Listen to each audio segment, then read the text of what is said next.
Hello, everybody. Good evening. Welcome along to the Monday Night Rabble here on the Rangers Rabble Podcast, Rabble Network, and of course, part of the Talk Sport Fan Network. How is everybody? How are you? Hope you are all well. I am joined tonight by Alan doing the second show today, a double shift. Alan, how are you? I'm not too bad. Not too bad. It's been a wee while since I've been on a Monday night, so thought I'd pop my head up above the parapet and show face, seeing as I heard Posh Stewart was on. And I suppose you're picking up that overtime money as well, Al. It's 2 shows. Yeah, I'm just waiting on the royalties coming through the post. So am I, mate. Don't worry about it. So am I. You could be and waiting, of course, right? yes, the aforementioned Posh Stewart is with us tonight. Stuart, how are you? Yes, delighted to be here. Evening, everyone. Hope everyone's well. Yeah, I'm looking forward to it. We're getting, as Alan was saying earlier, just before we started, we're kind of getting right back into the kind of, you know, the games now and stuff like that. That competitive element is now right upon us. So, yeah, looking forward to what is a big week ahead for us. Yeah, and I'm a little bit. I don't know if scared's the right word. You know how I like to have a bit of banter, Alan, right, and make a bit of a laugh and a joke out of some things. But because Posh Stewart's on tonight, I don't know whether just to keep the banter to a minimum. I don't, because nobody's seen Stuart angry. He's a very scary man when he's angry. Somebody had to bring a bit of gravitas and a bit of decorum to this shambles of a podcast, and that's what I'm here to do. So, you know, if you overstep the line too much, I'll bring you back in the line. So there you go. Well, I mean, that is absolutely fair enough. Apologies, Stuart, if I've ever offended you.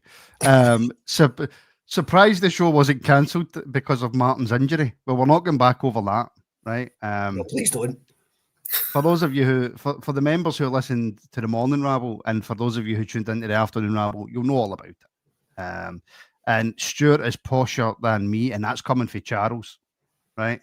We've all heard Charles's accent. I didn't think it was possible for anybody to be as posh as him. Nobody's posher than me. So nobody. Not even the king. Not even the king. Yep. Do we want to discuss Keir Starmer and Donald Trump? No, okay, let's not do that. That's not this show, is it? Let's not do that. I just wanted any excuse to bring that up. Some of the clips for that have been absolutely hilarious. Anyway, let's talk Rangers, shall we? Alan, like you said, mate, 2 massive games coming up this week. Panathinaikos on Wednesday, Motherwell on Saturday, and like you say, mate, it's just so good to have proper competitive football Rangers back. I said that wasn't quite England, but I tried my best. Listen, it's just been a long time coming. You know, last season, the season was dead long before the end of the season, you know, and it's so getting to the end of a bad relationship, you know, it's over, and it takes a while. So it took longer than I'd like, than always would have liked to appoint the new boss, but got Russell Martin in. We got the takeover eventually over a line, you know, that felt like it dragged on and lasted ages. So this is a new era, you know. This is us getting tantalisingly close to the promised land, having a style of play to watch, you know, having, listen, all bets are off, you know. We start the season 11 points with everybody. It's a fresh start, it's a clean slate. All the cliches that apply to a new season. So it's time to go. It's time for these guys to turn up. We posted a lot in the group chat about the size of the squad. There's a lot of players at Rangers, and they've all got to be putting a shoulder to the wheel. Whether they're looking for a way out or not, if they're here, we need to be counting these guys turning in and turning up a performance. And we got a good result, a real good start last week. We need to finish the job on Wednesday.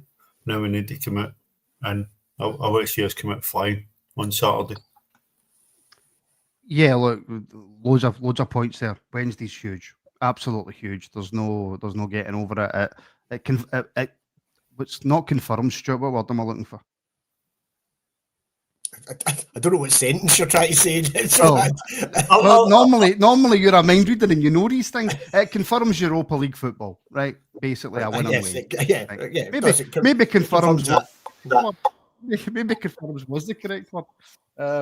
So yeah, I mean, there's no doubting Stuart. And by the way, Dode the Greek, don't go anywhere. I've got your super chat for the afternoon rabble. I'm going to bring it up because it beds into something that I want to discuss, and it involves airline pilots. But Stuart, there's no, there's no getting over how big Wednesday is.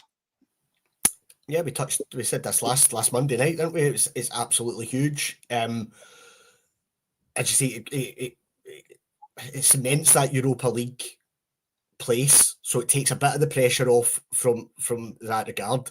It takes away the jeopardy of that Europa League playoff, which is harder than the Champions League draw that we potentially could get in the next round.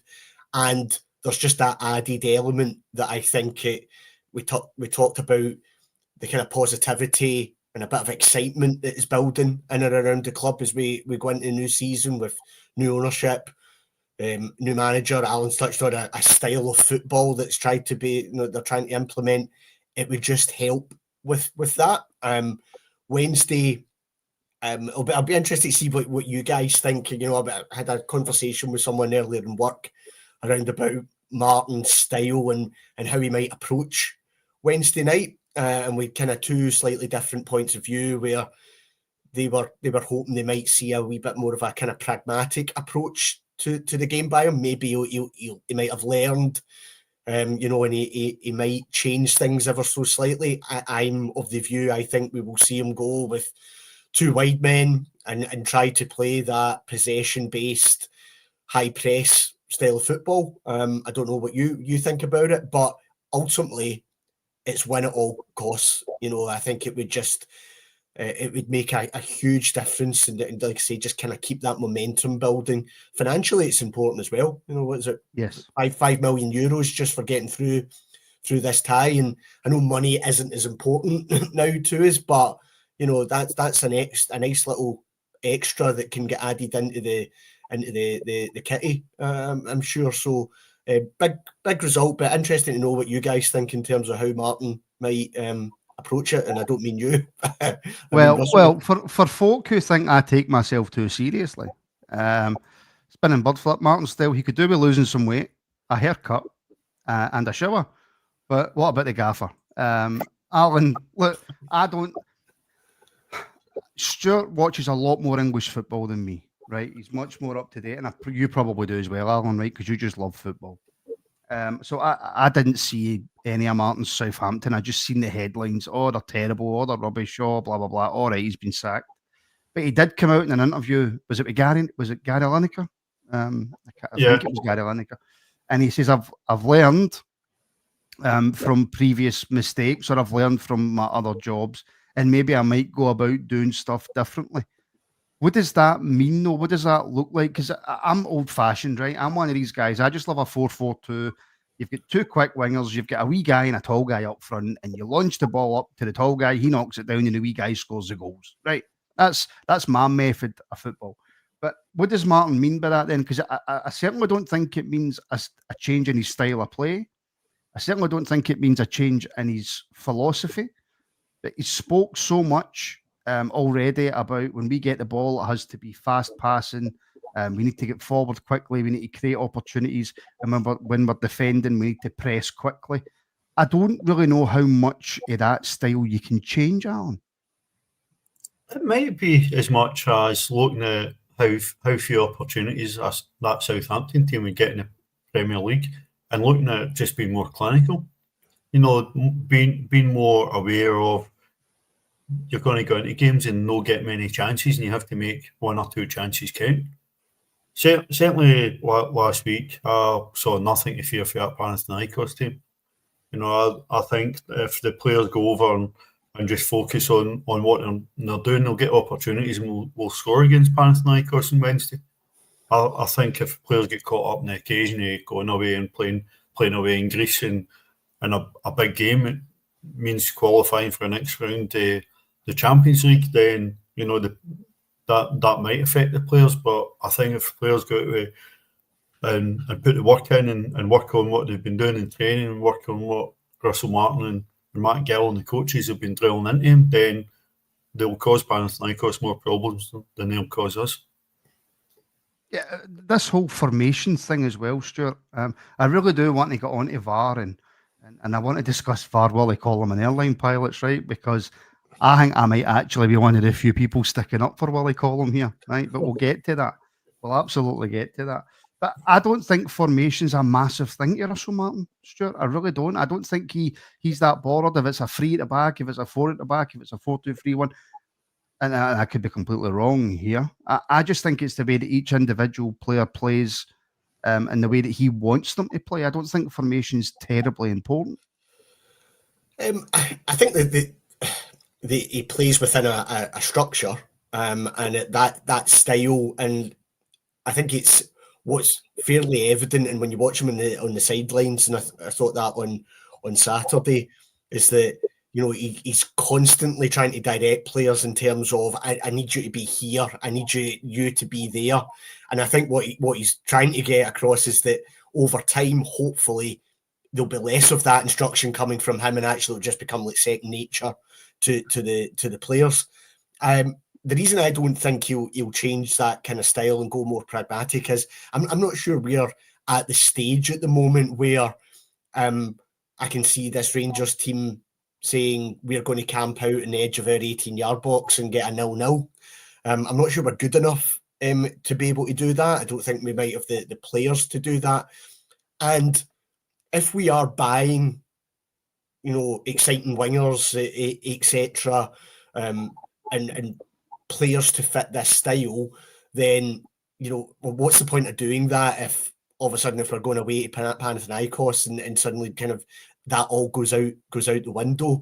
So, it's going to be interesting because this is still early for us. I do think we've got a bit of an advantage that we're not playing at their actual home stadium. I think that does help us. It benefits us slightly. I don't think it's going to be quite as an intimidating atmosphere as it could have been. But what we can't do is not concede that early goal and allow them to get their tails up. What we can't be doing is probably presenting them with the kind of gilt-edged chances that we did last week. We did ride our luck a wee bit. We also thank our goalkeeper, who, it was great to see Butland looking more like Jack Butland last week. So I agree with Alan. I can see us causing them problems, but I think what we've got to be very careful here that careful's are probably wrong, but it's going to just be interesting to see how this style of football plays out in an away European game, and just whether we're at that point yet. I think we can absolutely cause them problems, but playing with that high line and the playing out from the back, you can still see that there might be some dicey moments, but we've got to try and minimise them as much as possible. But I think we're well in this tie, and I'm confident that we can get a result that gets us through. But how we do that, and I'd take a 2-each draw right here, right now. It's just get through. That's all that matters. Yeah. Let me rephrase what I meant by formations. What I meant, and it's kind of what you said, Stuart. I don't think players will be sort of so stuck to that 4-2-3-1. I think they're very fluid. I think they're allowed to move and switch around the pitch. It's all about the way that he wants to play. It's all about this press, win the ball back, passing intensity, get through and goal. And I don't see that changing at any point under Martin, regardless of the situation, regardless of who we're playing, regardless of where it is. I agree. And, and to go back on something I said there in terms of, what we can't do is lose an early goal. If we score an early goal, job's done. I think that absolutely takes the heat out of the situation, takes the pressure off, and you would imagine that the Panathinaikos, the heads go down there because that's a long way back, and they would absolutely have to go for it, which you would think plays into our hands. I think I put in our group chat, I was quite impressed with Panathinaikos slightly in terms of their shape that they played in. At Ibrox, because I think first half especially was it made it. I think that was something that was maybe overlooked ever so slightly in terms of Rangers weren't great, but actually their shape was pretty good in terms of limiting the amount of times that we could play through them. Once obviously the they had the player sent off, things opened up for us. The fact that it's 2-0, they can't just sit in that shape. They've got to do something different than they did last week, and I'm hoping that plays into our hands and we can take advantage of that. We've got a super sticker. If you're on YouTube, you'll be able to see that in the comments. So thank you very much to Andrew Duncan, channel member, for the support. But he's also put in a comment, Alan, still not sold by Martin. Apologies, mate. I'm doing my best. In these early games, don't see any change from last season. It will be interesting to see what the new owners do if Martin fails. Well, I take his point. Right? He's still not sold by him. It's up to Martin and it's up to the players to come and show us what they can do. They've started well. They've started okay. But obviously this week will be very telling. Away in Greece and away to Fir Park. If he comes away with 2 wins or he comes away with a draw and then a win at the weekend, then he's got some solid footing to move on to. I just don't like this. It'll be interesting to see what the new owners will do if it doesn't work. I think it's far too early for any of that chat. I think it is, but a couple of people jumped on when I said on the afternoon rabble last week, the Panathinaikos tie is almost, in a sense, a free hit for Russell Martin. And you don't really get free hits at Rangers, but I don't think the outcome of this game will particularly change anybody's perception of Russell Martin. People are entrenched in he's not good enough, he shouldn't be the manager, or we need to give him a chance, this is too early for him. I don't think the outcome of the game will particularly change and sway anybody's opinion, but it's certainly going to be a good start if he can get through that first tie and then go and get 3 points on the board at Motherwell, which can always be a tough place to play, can be a tough place to start the season. But particularly depending on the results in the earlier games, we're obviously a late kick-off on Saturday. We'll have an idea how other teams have done. So if Russell Martin gets through against Panathinaikos, has a tie against Servette or is it Pleasant they're playing to look forward to, and then goes and gets 3 points against Motherwell, that's a very, very good platform for him to build on.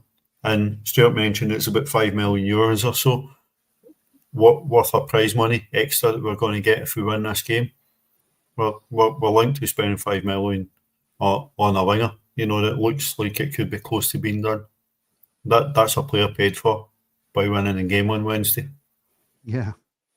But we still need to bring money into the football club. It's not just that the new owners have came in so we can just spend and then rip up players' contracts so we don't want it anymore. We still have to run as a business, and getting through European ties brings in money to help you run as a business. But I can't put this off any longer, right? I really, really can't. Dode the Greek put in a super chat that I completely missed on the afternoon rabble, so I apologise, Dode, but I will bring it up now, even though I can't actually bring it up. But it was to do, Stuart, with what are we going to do about these referees this season after obviously the game at the weekend. The Middlesbrough goal that was chopped off for me. I've only seen one replay, but it looked about 4 yards onside, right? There's the handball in the box that John Beaton just somehow doesn't see, even though everybody in the stadium and people that weren't even watching the game seen it, right? That's how much of an obvious handball that it was. But Willie Collum comes out today and he does a wee interview and he talks about getting pilots in to talk to the referees about VAR because, it's life or death for pilots. Don't know about so much life or death in football, but you never know. That was my Willie Collum impersonation. Now, it's very, very easy, right, to laugh at Willie Collum. Right? It's extremely easy to laugh at Willie Collum, right, because it's Willie Collum, right? And I would take any opportunity to have a dig at the guy. I really would. But we sit here and complain about referees. We sit here and complain about VAR. We sit here and complain about decisions that haven't been made that should be made. I don't care what the scenario is. If they are bringing in, I don't care if it's Donald Duck to try and train them up on VAR. See if they're trying to do something to help improve our referees. Fair play. So I agree with you, what you've said. What I disagree with is how Willie Collum goes about doing that, because what you've just described, that storyline and the aim of what they're doing, that all makes sense to me. But the irony isn't lost on me that Willie Collum comes out and tries to describe how they are going to improve communication by giving a terrible piece of communication out there. If Willie Collum had just come out and said, one of the things that we've looked at this summer is that, we want to make sure that how we communicate as a refereeing team, and that means the VAR room and the officials on the field, we want to make sure that our communication is right on point so everybody's on the same page, we all know what we're thinking, and it helps us get to the right decisions.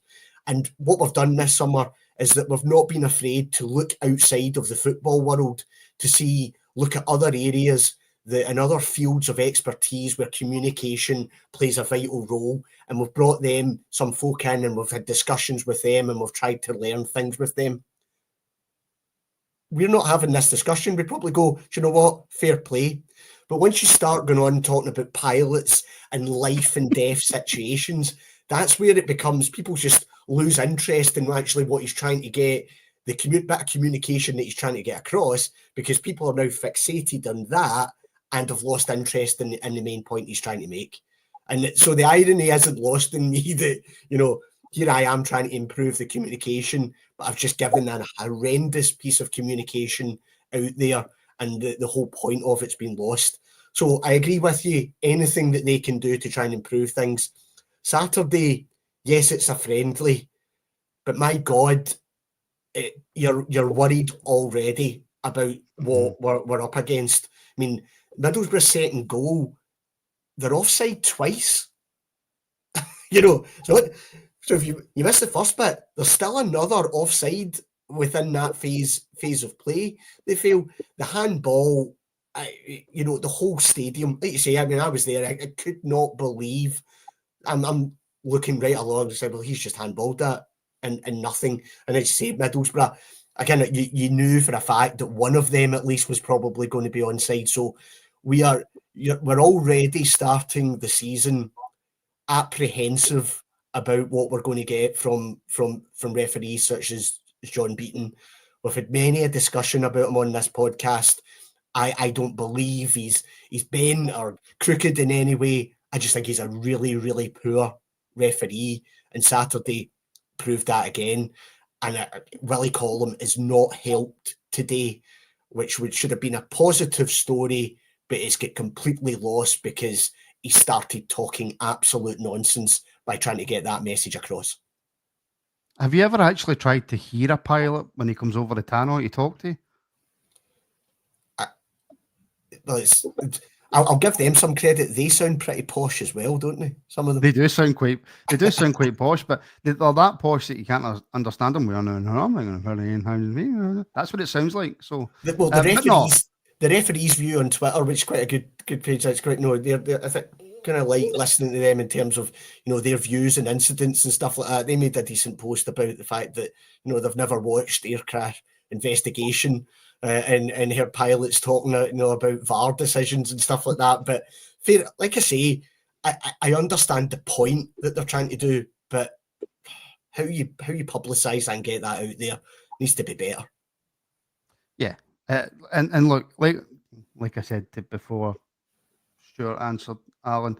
Anything that they can do to improve it, because it needs improvement. Not VAR, the people using it. Right, I know that we've got the Timu version of VAR, right? But regardless of what version you've got, it needs improvement, right? But also the standard of refereeing in this country needs improvement, and it's not going to happen over a summer. It's just not, Alan. No, it certainly won't, and it's really encouraging that they are looking at different ways that they can do it.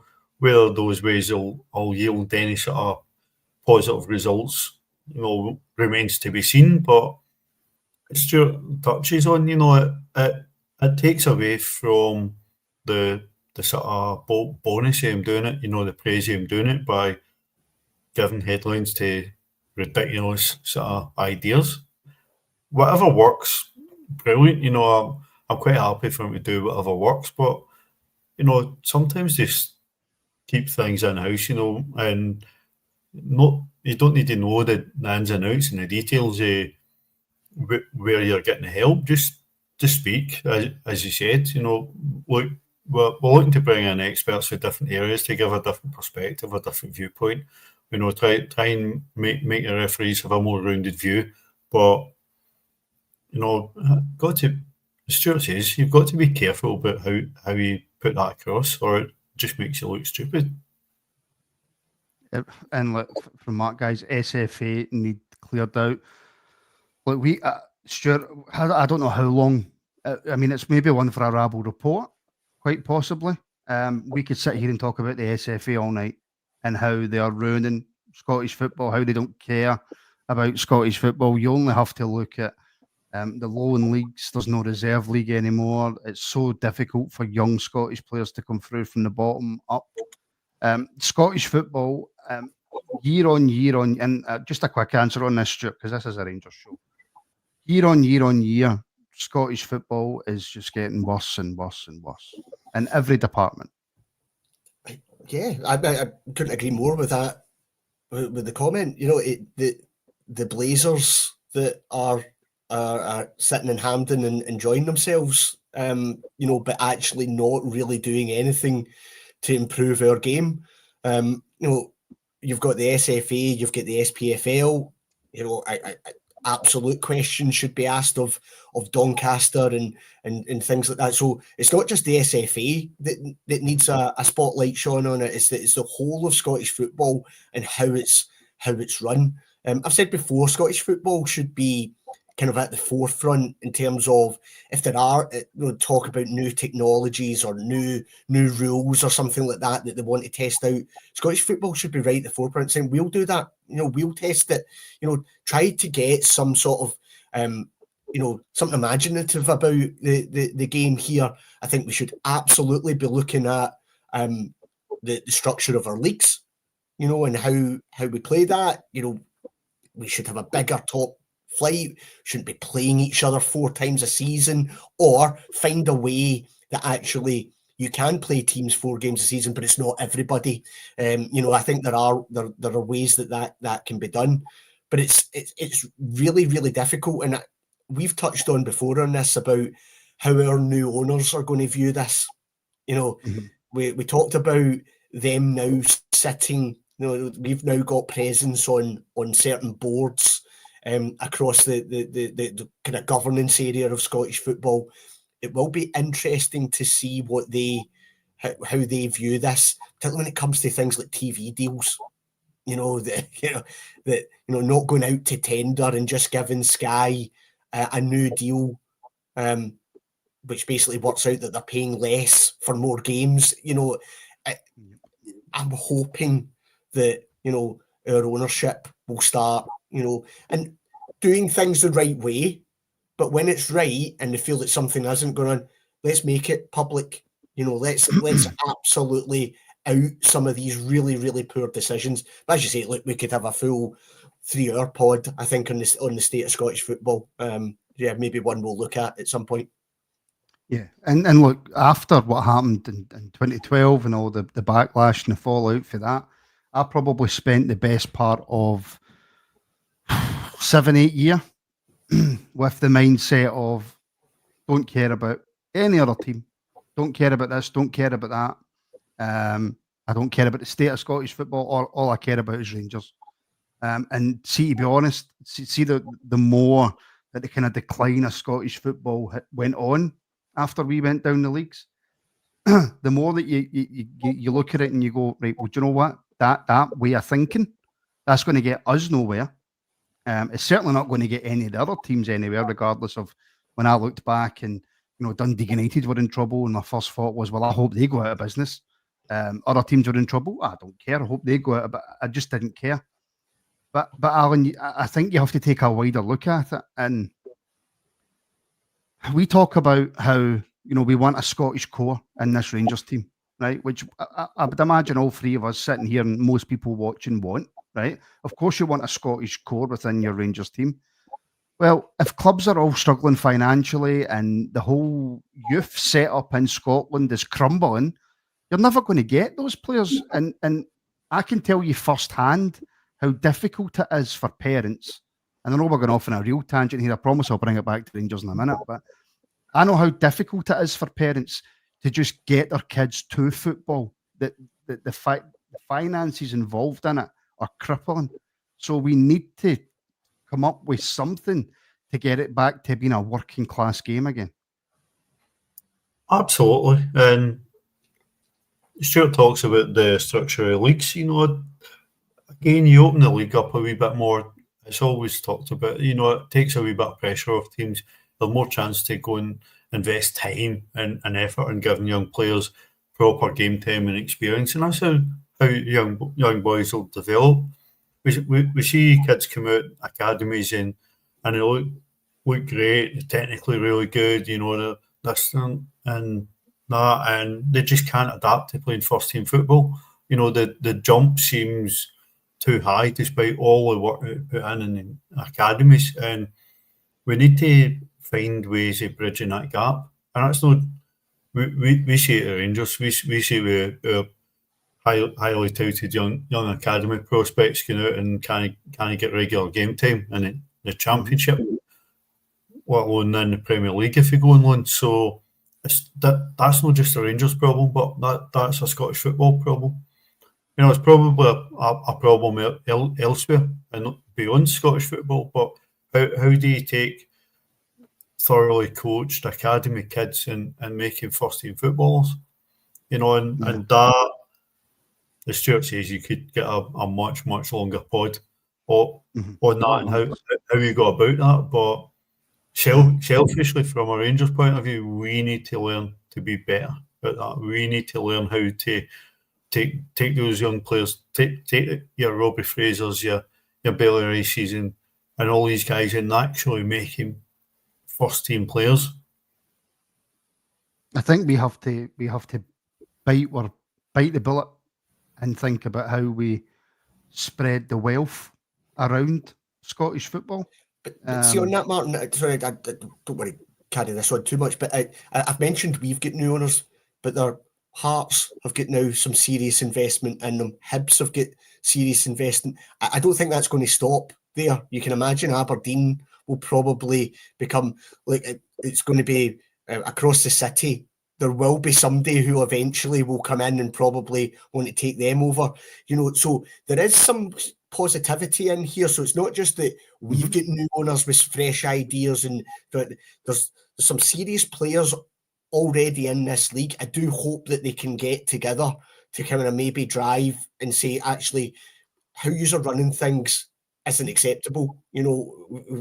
As clubs and as individuals who are investing a lot of money into the game, and Doncaster talked about that when our takeover happened. We can't be refusing that money. Well, I think that has to work both ways. That then there should be an expectation, and those running the game and meant to be driving the game forward, do so appropriately and make correct decisions and involve clubs in that. So, my hope is that as a collective, these guys could get together and start driving some real change. See, as much as when I say this, and this is the last word on it, because according to Charles, I've called you a few nasty words, Stuart, and I can promise you I have. See, in order for, and by the way, it's not just the SFA and blah, blah, blah. Like you say, the clubs have got a lot to answer for. The clubs have got a lot to answer for as well. Do you think the only way, Stuart, and again, this might be a big-headed point of view, I don't know.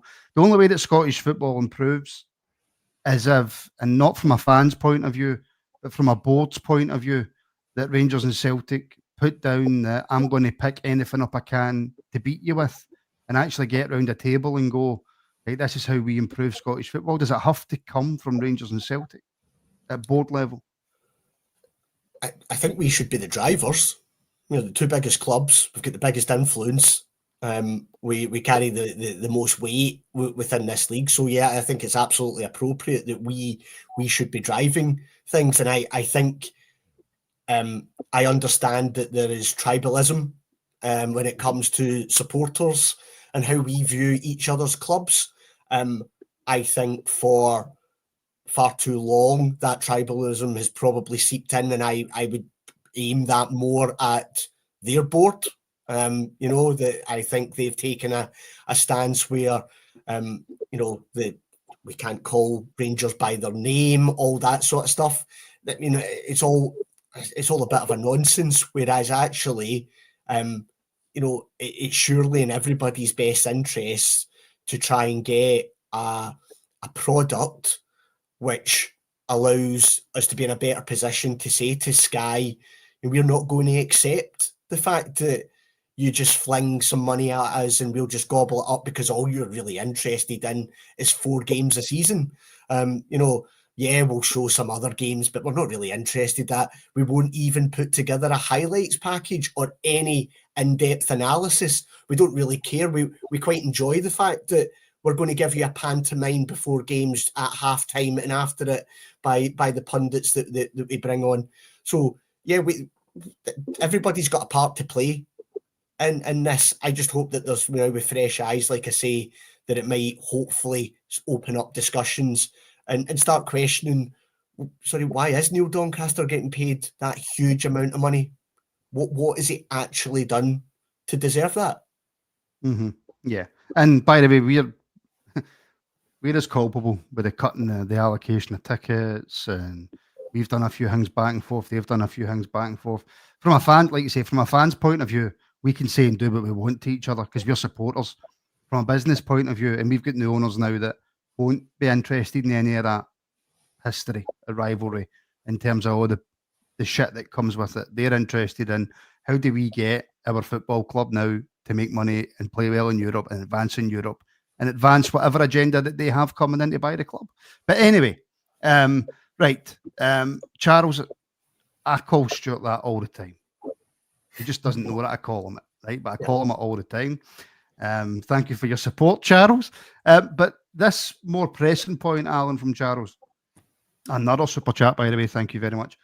Going by pre-season, there's only 3 favoured centre-backs, Alan. Going by pre-season, we only have 3 centre-backs, don't we? Well, I said this to Will for the game.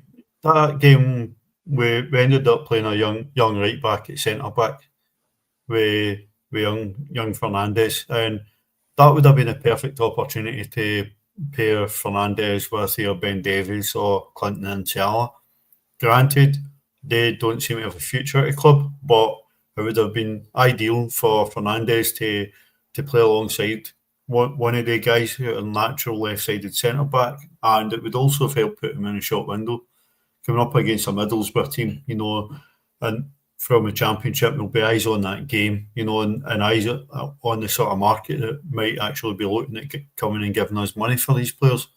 And I think that was naive not to involve those guys in the game, and it's something that we could have done better. But I certainly would think we need reinforcements, and not just squad players. I think we need the first choice centre back.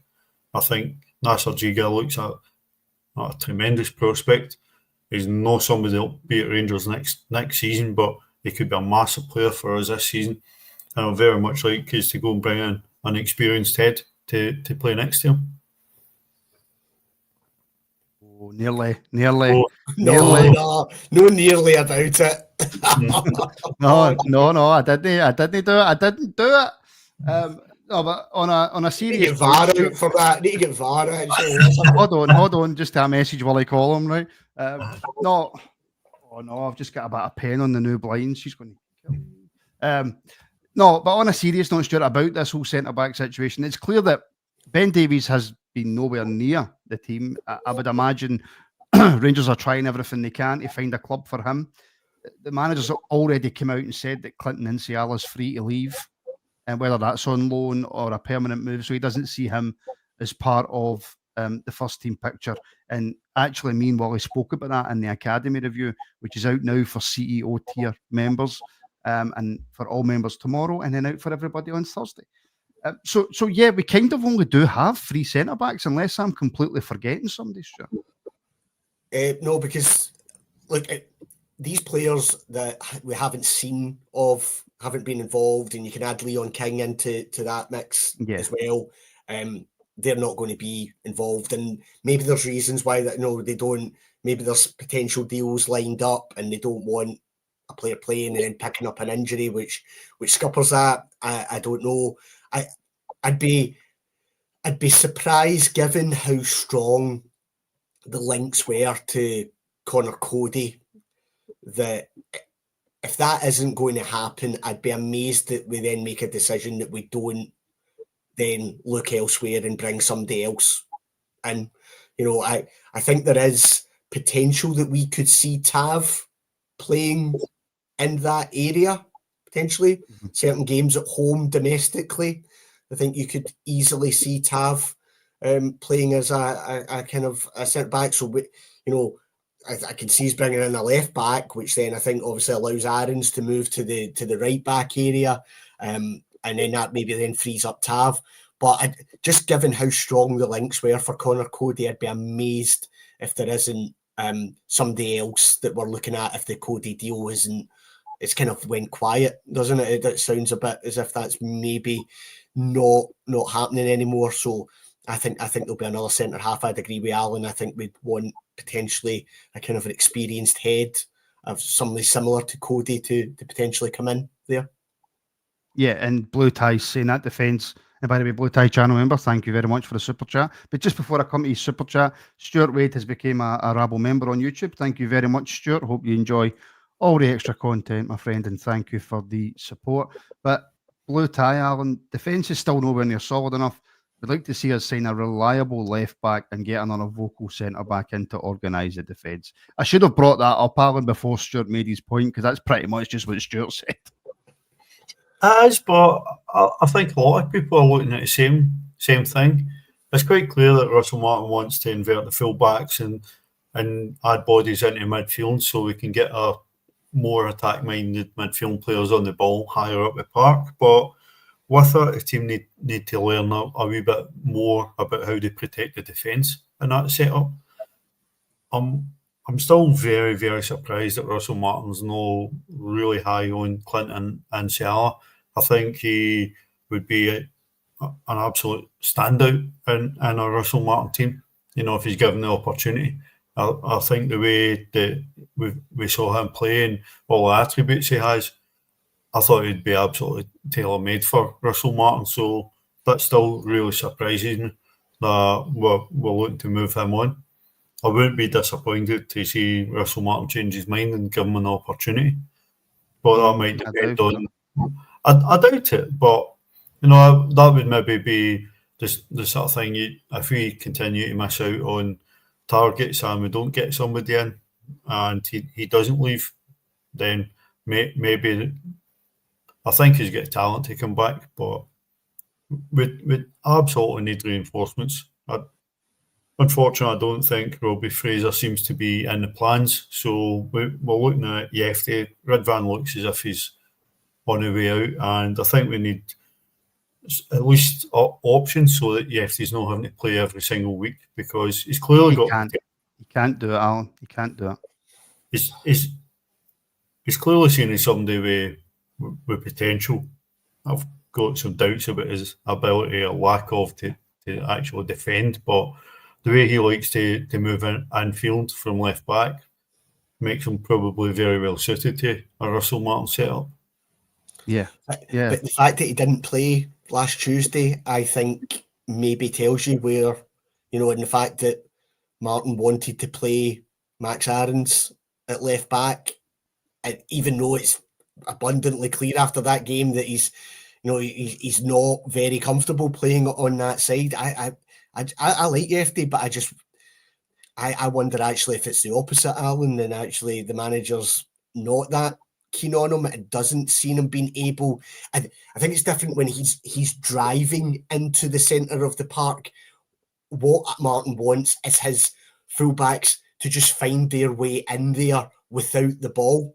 And be that, I wonder if he feels as if Yefty's maybe not capable of doing that.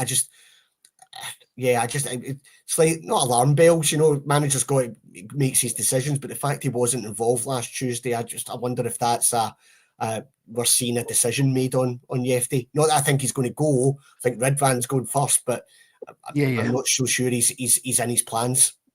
I had a suspicion that might have been choosing to go with two more experienced players, given the gravity of the game. I think that probably played quite a big part in that selection. What I'm wondering, I should say, I was going to say worrying, wondering though, Stuart, just on that point you made there, I've got a funny feeling that Aarons was brought in for left back. Right, I don't know, I could be totally wrong. I've got a funny feeling that Martin's brought him in for that. Then seen him against Panathinaikos and went, wait a minute, now, no sure about that. And Aarons is coming into play, right? There's no discussion, there's no debate. Aarons is coming into play. Do you think that's gave Martin a decision to make about Tav? Because anybody who watched that first half against Panathinaikos will say he can maybe do a job there, Aarons, maybe. But the minute he switched into right back, what a difference. Do you think Max Aarons would have came to Rangers to be told, I'm going to play you out a position? Well, apparently it's a position that he's played before. He has, but he's, I think Max Aarons is at the stage of his career where he wants to play, and you're right, he's came here to play. Mm-hmm.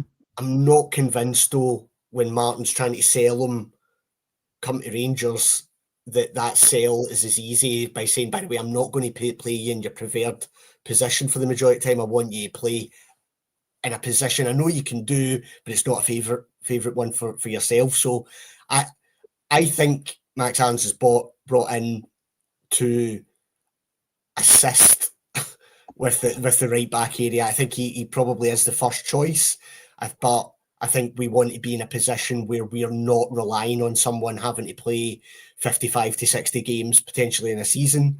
I think we need to be in a position where we can say to Tav, by the way, Tav, yeah, you're playing right back. And does Aarons, where does Aarons play on Wednesday, Stuart? I think at the moment, he'll start at left back again. Yeah, so yeah. Because more so, not because of Tav. David Edgar made this point, and I had to agree with him. I don't think Max Aarons is playing left back to accommodate Tav. I think Max Aarons is playing left back because Russell Martin doesn't like the look of the left backs we've currently got in our squad. Yeah, but I'm a fan of Jeffy, and maybe not quite as a defender as Alan says. He's been caught out quite a few times as a defender. I just really think there's a player there, and I'm quite a fan of him, and I hope he... How often did we talk, Martin, though, about the fact that Jeffy, he wasn't brought in to play that many games last year? No, he wasn't. That was never the intention, and that's how bad our recruitment policy is. Not that we signed a guy like Jeffy, but the fact that there was nobody else there who could actually take some of the weight and strain off what is a young guy. He could have been 20, 25 games. He ended up playing double that, if not more. So I think there's a player in there as well. I just don't know if Russell Martin thinks it works and how he wants to play. All that matters is what Martin thinks. That's all that matters going forward. Don't you know how you've got these, like, we are like Charles, right? Professional time in there, Martin, right? We are the somewhat professional podcast, right? I think we're all agreed that is where we are at. Charles, again, my friend, thank you very much for the support. But you know how you've got these professional podcasts who can pay people? Like Joe Rogan, for example. He's got that Jamie guy who does all these stats and checks up for him and all that. And you've got these other football podcasts that have got these producers on them so that if I say something stupid, they can get into my ear and go, actually, Martin, you were wrong there, by the way. You might want to come back and well, JD, Max has played 258 times at right back, 10 times at left back. So that's put me in my place about where he's going to play this season. So thank you very much, JD. And Jim Sloan, the legend that is, the Rangers Rabble WWE 2K25 champion. Martin the Marauder is the GOAT. Now, I don't know if he means Russell Martin or he means Cumbernaulds latest left back signing, Cumbernauld on Atletico's latest left back signing, Martin the Marauder. But thank you very much, Jim, my friend. Thank you very much for all the support that you give us. But I suppose, Alan, great point for Elliot. And again, thank you for the support. Gutted we missed out on Owen Beck, young lad with great potential, also experience in Scottish football. I was kind of hanging my hat on that being a possible transfer this season, Alan. I thought a bit like what Elliot's saying there. So much potential. Liverpool clearly still want to keep a hold of him, and he's played in the league before. I think it was a very interesting potential signing. You know, I would very much have liked that.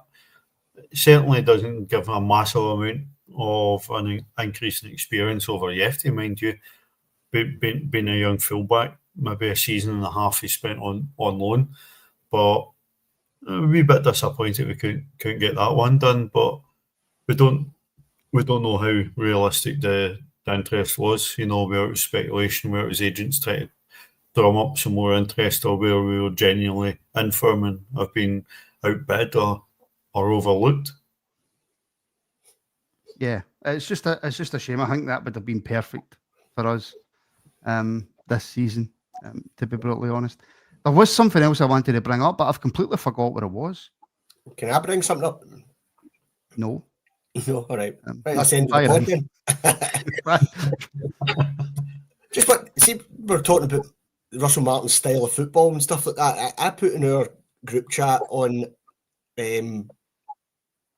Saturday night or Sunday morning, just about the thing that I'm liking about it is the fact that he's challenging these players to clearly do some stuff that they're very uncomfortable about doing.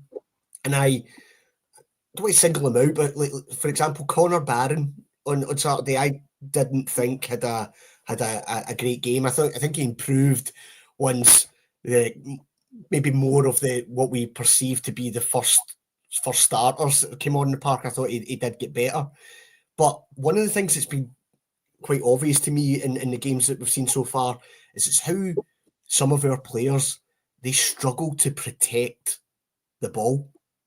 You know, we're asking them to receive it in tight positions, and yet their body shape's wrong. Their touch allows opposition players to just come in and nip in and get it. But I'm quite enjoying the fact that the manager is sticking with it and actually challenging these players to say, you know, this is how we're going to play. If you want to make it here, well, I'm the head coach and manager, this is what I'm expecting. I need you to step up. Just interesting. I mean, do we think a Connor Barron is capable of? Connor Barron's a very tidy footballer, but he's probably been very used to, I'll take the ball off my centre half and I can play a 10-15 yard pass to my fullback. He's been asked to do something slightly different here. Do we think he's capable of doing that? Well, let me throw that back at you, right? And Alan, feel free to jump in on this as well. See that first half team, Stuart? How good would, so if we'd swapped out Barron for Diamandi, how good would Diamandi looked in there? How good would Raskin have looked in there? How good would any other player looked in that? You actually said it yourself, once the rest of the players came on, he actually looked a wee bit better. I think he's getting a wee bit of a bum rap, Connor Barron. Right. But would you, by the way, I take your point, but would you agree that there were certain instances in that, regardless of whether or not that's, because the style is the same, i.e. the centre half is going to play that ball to that deep lying midfielder, 5-10 yards, whatever it may well be, and he's going to say, I'm giving you this ball, regardless of whether the fact you've got a player really close to you.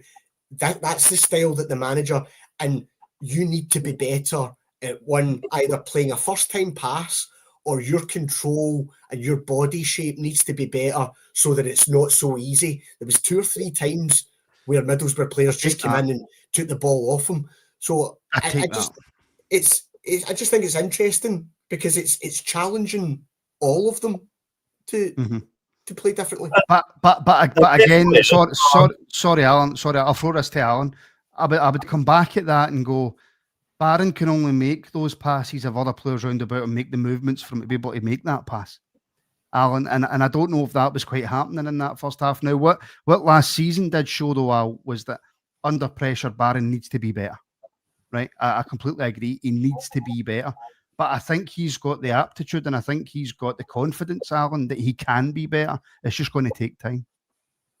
It will take time, and based on what I've seen of Conor Barn during pre-season, it definitely needs to find new levels. I don't think he'd played particularly well in pre-season, but pre-season is for ironing out these things. Pre-season is about getting minutes and legs, and I think it was not just an issue for Conor Barn, but endemic for a full team, that it's all very well dominating the ball and having 75% possession, but there's not enough movement in the team yet. And I think that'll come the more the players become more comfortable and more familiar with what's being asked of him. But it's great dominating the space and the possession and making the quick passes. But if nobody's moving, there's nobody to pass the ball to. And that's where we're slowing down. That's where we're lacking in the tempo. And that's probably where we lacked the killer instinct last week at Ibrox, because I really think that this tie against Panathinaikos should have been completely dead and buried. We should have been able to field a B team on Wednesday. The chance we had to play against 10 men against a decided average looking team, and we only added one goal when we could and should have went for the jugular. I don't think Panathinaikos were that bad. When they went down to 10 men, they just sat back, don't get me wrong, but I thought they showed in that first half that they're a more than decent team. I think if you give them chances like we did, any team will look decent going forward. I really don't think that we should be going and losing on Wednesday.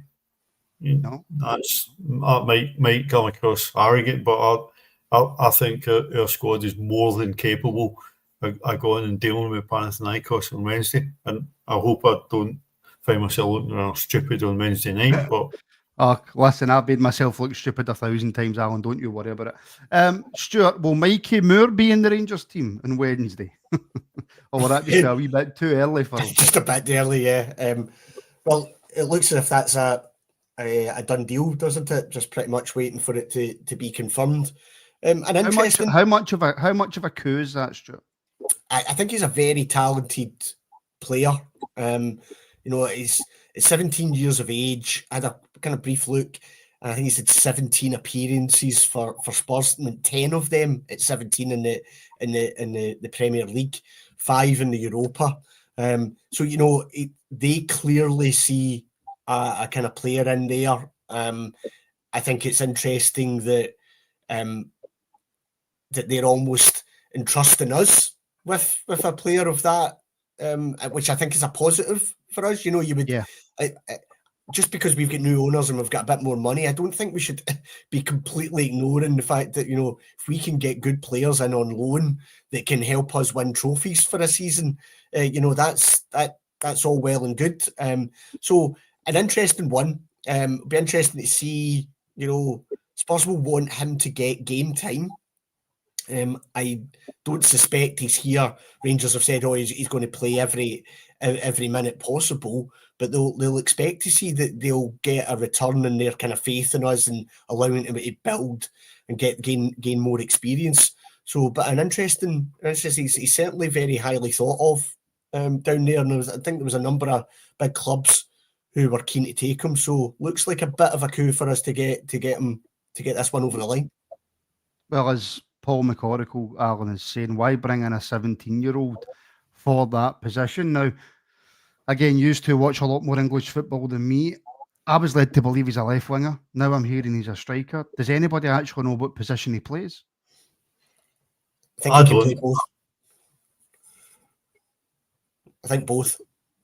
Both, right. So is that going to affect Finlay Curtis in any way? Because that was my worry. And again, I will constantly repeat myself. It is my own personal bias that I want the young Scottish player to get as many minutes as he possibly can. Maybe not quite to the detriment of if we bring in like a 17-year-old wonder kid or whatever, and he goes on and helps us win the league. Obviously, that's fantastic. But I want the young, especially coming through the academy, I want Finlay getting as many minutes as he possibly can. So Does bringing in a 17-year-old on just a straight loan back to Tottenham at the end of the season, should we be doing that? If it helps the squad, and if it helps Finlay Curtis, raise his game, but we've played at Ibrox 3 times this summer, and Finlay Curtis has scored every single time he's been at Ibrox. If Finlay Curtis continues to make an impact, Finlay Curtis will continue to be involved. I think looking to get so much out of wide players, we're going to need to rotate him, and that's going to make sure, even if we bring in another couple of wide players, Ant-Man seems to be close to signing, we're going to need to rotate these guys. We're going to be asking a lot of him, and we can't play him 90 minutes twice a week all the time. So there's opportunities there for Finlay Curtis. I'd expect him to stay around and be involved in the squad most weeks. So I don't think he'll go on loan, but I do think he'll get a pretty decent chance to make an impact this season. What's the number of games that you think Finlay Curtis should be playing this season? Again, I think it depends on his early form, how he's doing behind the scenes in training and stuff, what Martin thinks. But let's say he's in and around, Martin's going to keep him here and stuff. How many games do you think would be deemed a successful season for Finlay Curtis to be involved in? Between both starts and coming off the bench, mixed together, 30 games this season for Finlay. But again, I'll caveat that by saying he shouldn't just be given game time for the sake of it. He has to earn it, right? He can't just start slacking off and training and all that. He has to earn it. If he continues to work and he looks much stronger than he did last season. I watched him for a B team. I watched him as he came into the first team towards the end of the season. I think he looks stronger. I think he looks fitter than he did last year. So he's obviously working hard. He's obviously been at the club since he was 6 years old or whatever. And he knows exactly what it means to play for a club. And if he keeps working and producing when he's getting opportunities, I had this similar sort of number. If he's involved in and is on the park 25, 30 games this season, I think that's been a pretty good return. And that's what we need for younger players. We need to give him that exposure. But that's also helped massively if we go out and control and dominate games from the start. See when we're scrabbling for a draw, scrabbling to hold on to a 1-goal lead, it's much harder to bring young boys on into that environment.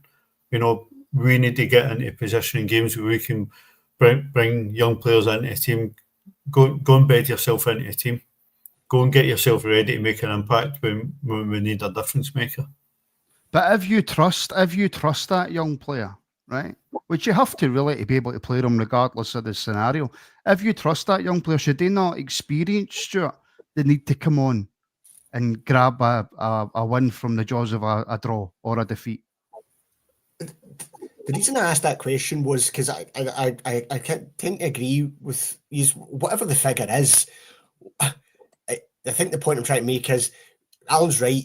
We need to give them exposure, but that exposure can't be that Finlay Curtis is going to be involved in 50 games this season. No. The jump from not really being involved to then suddenly there seems to be this clamour that, Finlay Curtis, we need, he needs to be playing, Actually, I think that could have a detriment to Finlay Curtis in the long run. So, again, if you're bringing in somebody like a Mikey Moore, then maybe there is an element of sharing that workload there, that he's only played, 17 top flight games, so if by the end of the season, he's involved in 30 to 35 and Curtis is getting 15 to 20 or something like that, then, maybe everybody's winning out of that.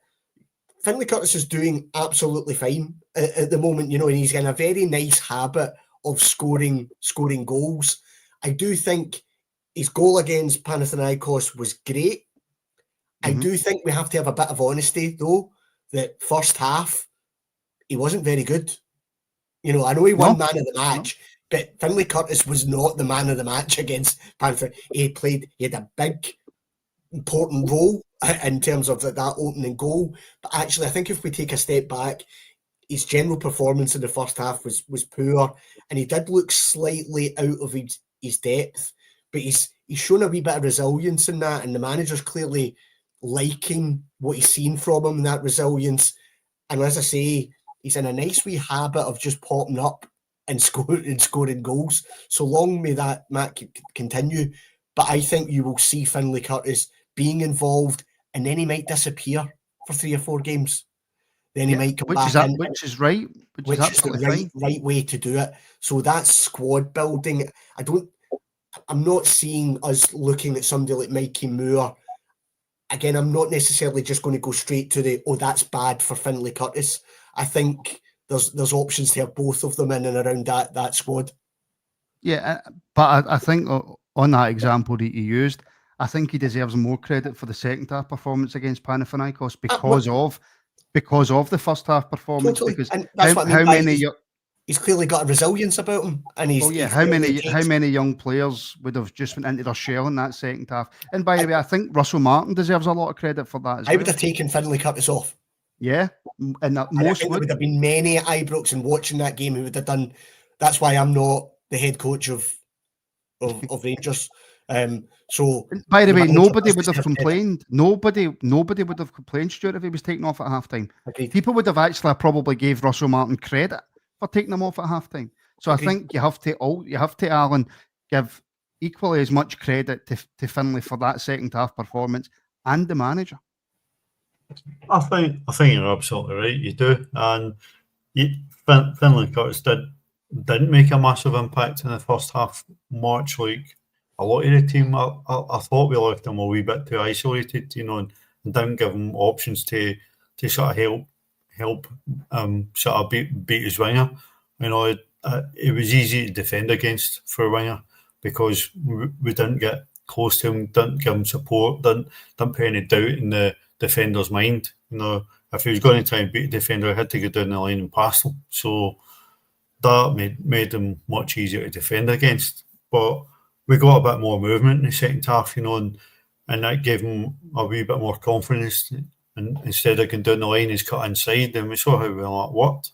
But he's a young player, and young players and wingers in general are inconsistent and usually frustratingly so. So that's something that he has to get used to. We can be very impatient, even with young players. We want to see young players doing well, but the first time they turn and don't attack a defender and turn around and pass the ball back, there's groans from a crowd. We've all been there, we've all been part of it, I'm sure, and we'll all continue to be part of it. But he'll grow in confidence with games, and certainly scoring goals will work absolute wonders for that confidence. Oh, that must be a red card. That's unbelievable, man. Unbelievable. No need for VAR. No need for VAR on that one. It's not something we're going to even discuss. John Beaton's seen that. I very much doubt John Beaton's seen it. He'd have gave me onside for that one. It's not something that we're going to discuss, but I'll just mention it quickly. Obviously, he watches the Rabble, right? Yeah. Well, apparently he drinks in the Bristol. But obviously, Ross McCausland is away to Aris Limassol. That's almost practically done. So it's just going to be a loan, though, not an actual transfer. But it gets Ross away, it gets him playing games. Hopefully he can return to some kind of form, because when he first came in, he showed something. There's something there. But hopefully he goes away to Aris and does quite well. Another couple of super chats in from Jim Sloan. Disco Stu, don't want you to feel left out. So thank you very much, Jim. And this one is for Connor. I am the champ. Get it right up you. And that's because obviously Jim leathered Connor for the wrestling championship. So Jim, thank you very much for the support, my friend. Incredible, absolutely incredible support. We will finish up on this, which and I know that. Listen, I've had many poor jokes on here, right? I'm not even going to go into some of the jokes that I can't tell you because they're even worse and they're probably a bit woke now for me to be able to tell those jokes. But it's from Charles. Obviously, we are linked with Ant-Man, right? Now, I was going to discuss him tonight, but I kind of want to leave that until we hear more about it, which is why we brought up Mikey Moore. But Charles is saying, just hope Ant-Man doesn't shrink under the pressure. That's worse than my jokes. That is absolutely worse than my jokes. But folks, we shall leave it there. We've went overtime tonight. That means I owe Stuart and Alan at least a good 10 minutes of self-esteem, which is obviously what I pay in. So, Stuart, my friend, thank you very much. Pleasure as always. Enjoyed that. It's actually past your bedtime, Stuart, isn't it? It's just about, yes. Not long, yes. Alan, my friend, thank you for the double shift as well. Listen, always a pleasure. And I must say, I've got one of these fan light thingies. It was like 20 quid, right? It's one you just plug into the light, and it's not working. And I swear to God, I think I'm going to be too skinny to play for my football team. I've sweated that much during this show. But can I just say thank you for all the support tonight as well, folks. Apart from Charles and his rubbish jokes and his final super chat, which I'm not going to read out. I'm starting to get a complex about it and think he means it now. And I really wish he wouldn't talk about Stuart like that. It's not very nice. But folks, go and enjoy the rest of your Monday evening. We're back tomorrow. So what's on tomorrow is 10 o'clock for members. We've got the morning phone in. 12:30, we've got the afternoon rabble. And then for all members at 2 p.m, the Academy review will be released. Then at 7 p.m. tomorrow night, we've got the members show. And then at 9 p.m. tomorrow night, the Extreme Gaming podcast will be released as well. So hundreds of content. And that's just a fraction of what you get if you join up as a member. Links in the description. Go do that now. Go and help support the podcast. Make sure you like, subscribe, share, all that good stuff. I'm doing the Trump thing. You just can't see it. Across all the platforms. It really, really does help us out. So a massive thank you to everybody. I just need to change the outro. That's what I'm trying to do. So I'm just going to pad until I can, because it's the women's outro that's in there now. Alan, Stuart, thank you very much. And to everybody else, we'll speak very, very soon.